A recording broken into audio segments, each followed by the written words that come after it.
We're going to be looking at the current and expected rental shortfall and potential evictions in the United States. This is a report by STOUT for the National Council of State Housing Agencies. Welcome back to the Data Driven Prosperity Channel. I am Roy, and this is another installment on the housing and eviction crisis. First, I wanted to say that this report was produced at the end of September, and it takes data from a variety of sources. So you will see data anywhere from April until August. And that's okay. What we're looking to do is see how big of a rental and eviction problem we really have. So let's get to the report. Along with small business owners, renters, and individual landlords are also experiencing financial hardship. A monthly survey by Apartment List that started in June found that for each of the last 4 months, approximately 1/3 of American rental households did not make an on-time rent payment. In July, more than 40% of renters making less than $25,000 missed their rent payment. Approximately 66% of renters expressed concern about eviction within the next 6 months.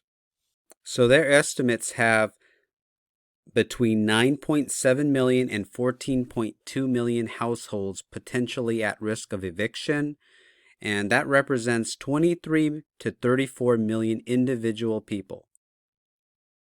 Now, the rental shortfall, meaning rents that are owed landlords, will be between 12.2 billion and 16.7 billion.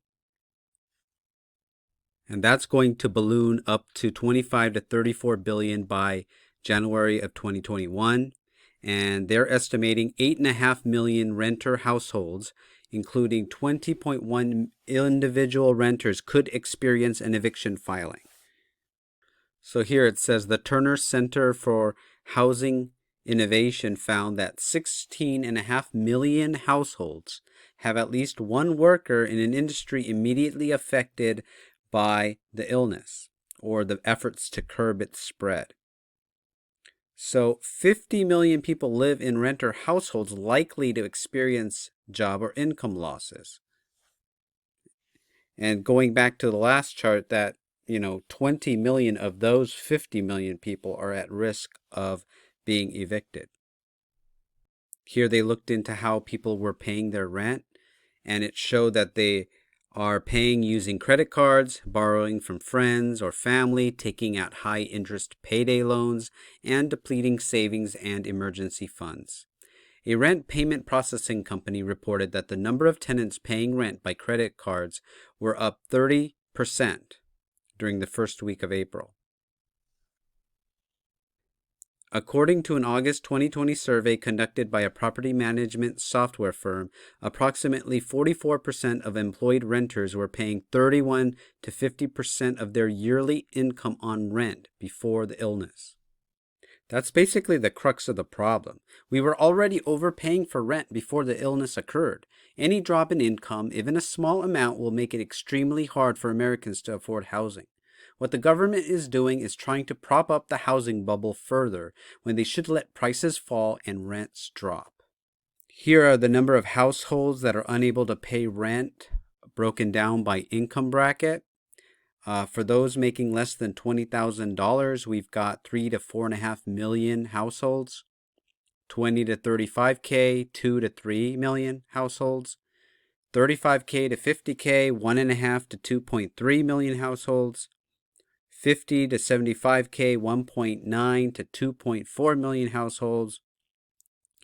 75,000 to 100K, we've got just shy of 1 million households, and above, or for those incomes above $100,000, we still have over 500,000 households. So their estimate of 8.4 million evictions in January of 2021, that the reason they decided to look at January 2021 is that's when the CDC eviction moratoriums are done. And here it is broken down by income bracket. 2.7 million eviction filings for those with incomes less than $20,000. 1.9 million for those between 20 to 35K. 1.4 million for those between 35 to 50K. 1.4 million for those between 50 to 75K.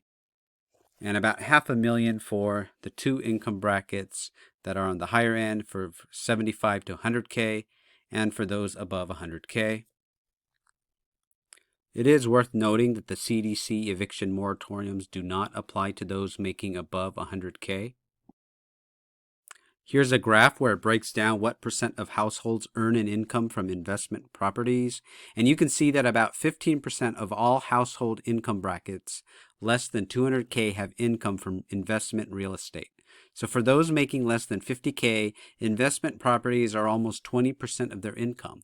These are retired persons on Social Security or even families that have moved locations but kept their old house as a rental. The rental shortfall is going to adversely affect these people immensely.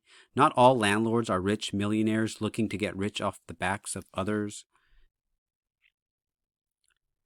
Here's the estimated number of people per state at risk of eviction.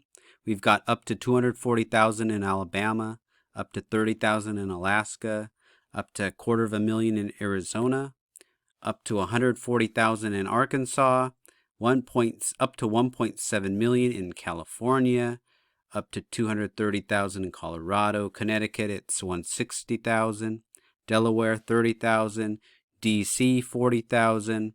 Florida, 1.1 million. Georgia, 500,000. Hawaii, 70,000. Idaho, 50,000. Illinois, 500,000. Indiana, 250,000. Iowa, 120,000. Kansas, 80,000. Kentucky, 200,000. Louisiana, 230,000. Maine, 40,000.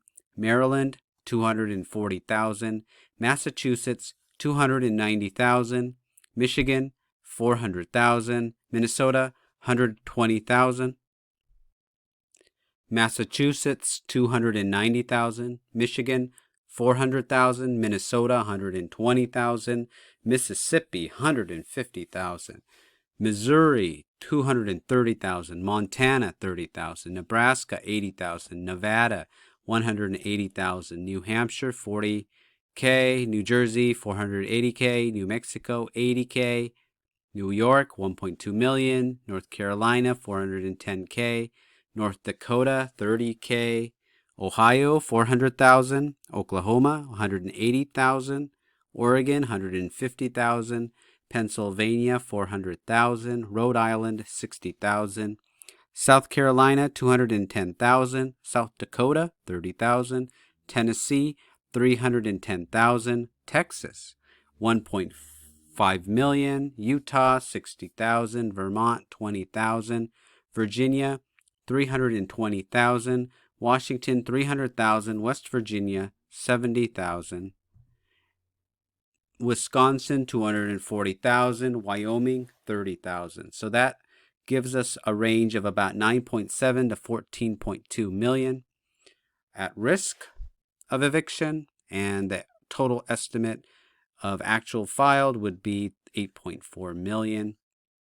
Now the rental shortfall, again, here it is, as 25 to 35 billion by January of 2021. And as you can see, households in all income brackets would be impacted by this rental shortfall. So they're going to be struggling. And if these investors struggle and these secondary homeowners struggle, what are they going to do? They're not going to be buying additional houses. That's going to take demand out of the housing market. Then you've got many who can't pay rent. Many who are not paying on their mortgages are going to potentially be forced to sell. As after these evictions, if they can't find more renters, they may be forced to sell.